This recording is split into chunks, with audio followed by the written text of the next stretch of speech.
कुछ नहीं है इस जग में, कुछ भी नहीं। सब जानते हैं और सब मानते भी हैं, परंतु पालन कोई नहीं करता। इस माया में जब नारद तक फंस गए थे और हम तो केवल इंसान ही हैं, सब फंसे हुए हैं इस मोह माया में।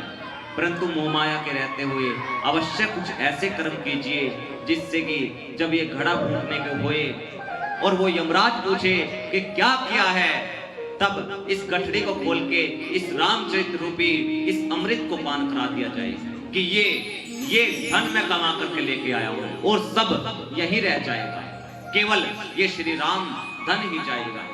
अमृत भी कितने प्रकार के हैं। अमृत, सबसे पहला अमृत सुनिए जो समुद्र मंथन से निकला।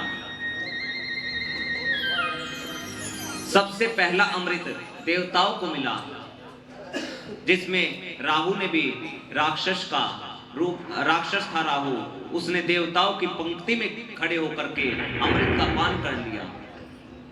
और दूसरा अमृत पंचामृत, तीसरा अमृत चरणामृत और चौथा अमृत गुरु के मुख से निकला हुआ वचनामृत।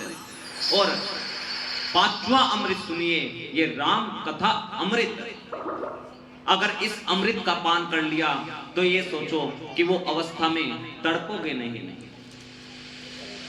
अवस्था ऐसी आ जाती है, कोई माताएं कहती है हमारे गोड्डे काम नहीं करते, कोई कहती है हमें माइग्रेन हो चुका है, कोई कहती है कि बहुत से डॉक्टरों से दवाई ले ली, कोई दवाई असर नहीं करती। क्यों नहीं करती? क्योंकि इस अमृत का पान नहीं किया जो रोगों से आपको मुक्त कर सके, ये कारण है। आइए अब कथा में प्रवेश करते हैं, इस राम कथा अमृत में प्रवेश करते हैं। कहां पहुंचे? बक्सर। बक्सर में यज्ञ रक्षा हो गई थी।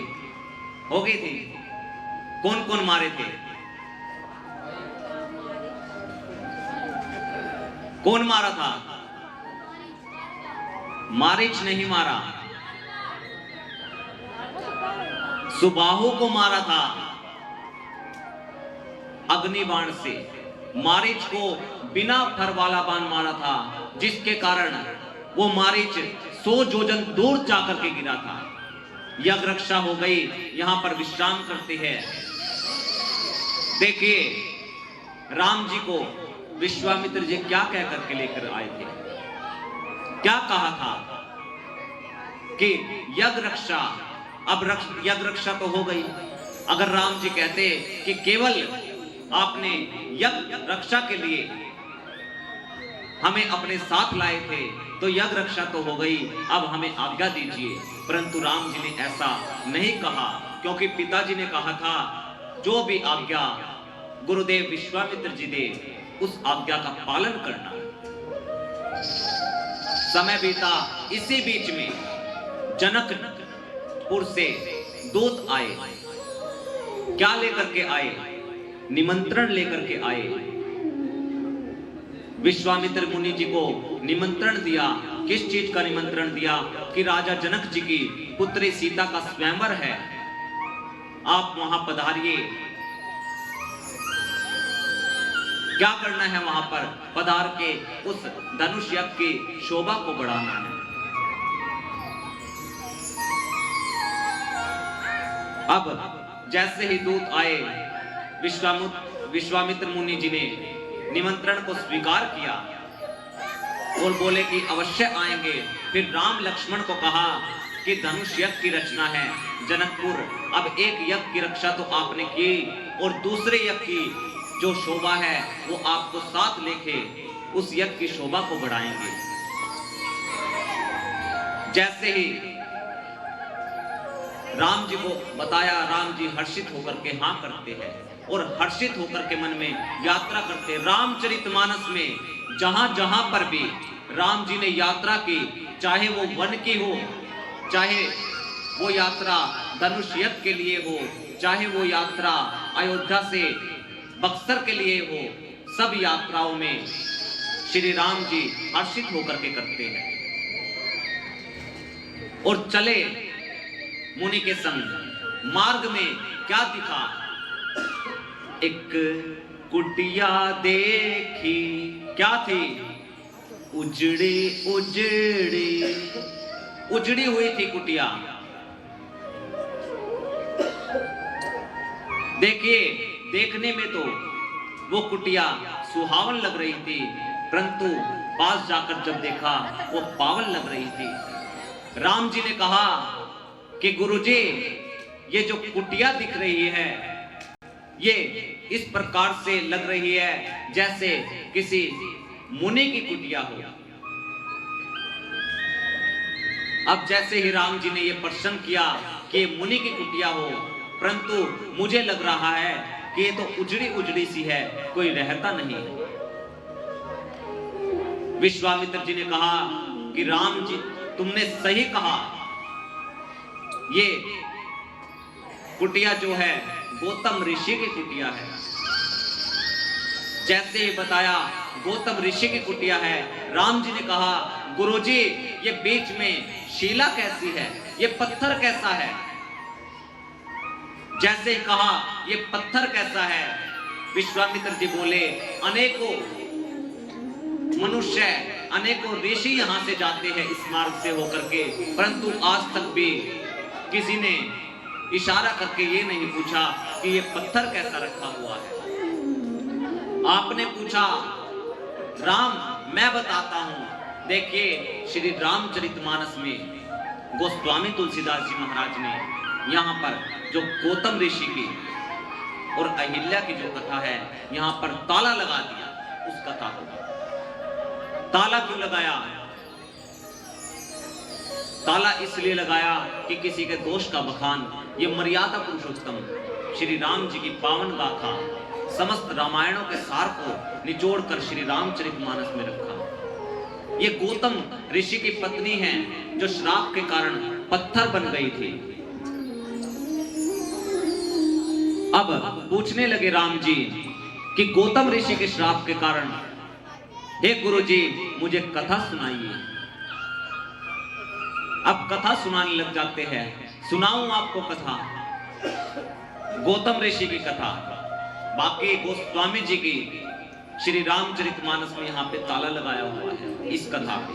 बस ये लिखा हुआ है कि गौतम ऋषि की जो कथा है वो विश्वामित्र जी ने राम जी को सुनाई है।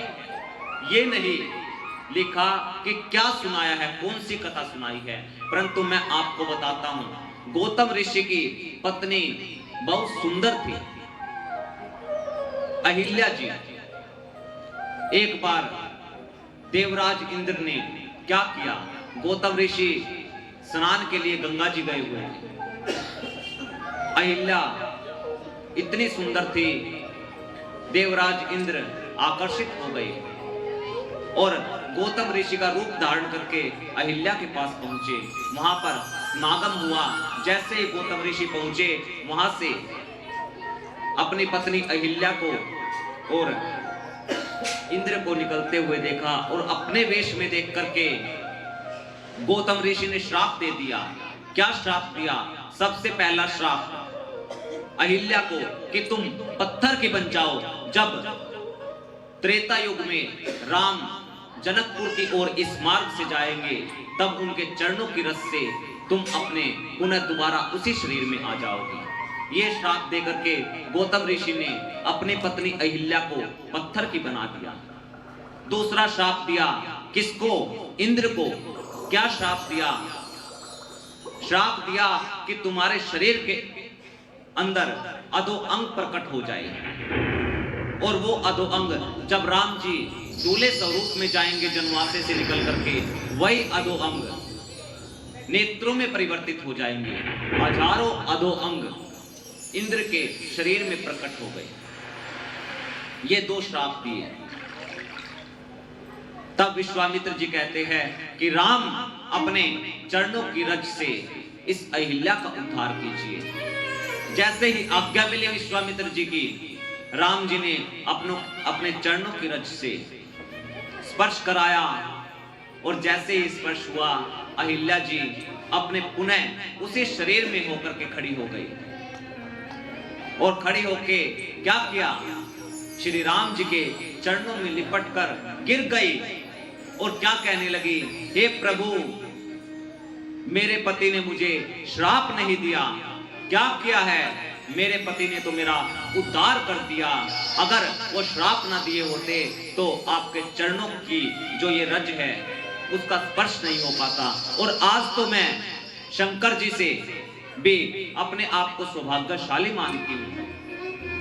राम जी पूछे कैसे मानती हो, तब राम अहिल्या ने कहा कि आपके चरणों से गंगा जी निकली, गंगा जी को भगवान शंकर जी ने अपने सिर पर धारण किया और मेरे ऊपर तो आपके जिन चरणों से गंगा निकली वो चरण ही आ गए, तो मैं तो आज शंकर जी से भी ज्यादा सौभाग्यशाली हूँ। हे प्रभु, मैं आपसे एक विनती करती हूँ। क्या विनती करती हूँ, जिस प्रकार से कमल के पुष्प के ऊपर भोरा मंडराता है, उसी प्रकार से अपने कमल रूपी चरणों का मुझे भोरा बना लीजिए। राम जी आशीर्वाद देते हैं, भक्ति देते हैं। गौतम ऋषि आते हैं, गौतम ऋषि के साथ अहिल्या जी गौतम ऋषि के साथ लोक में चली जाती है। आगे फिर जाकर के गंगा जी में स्नान करते हैं।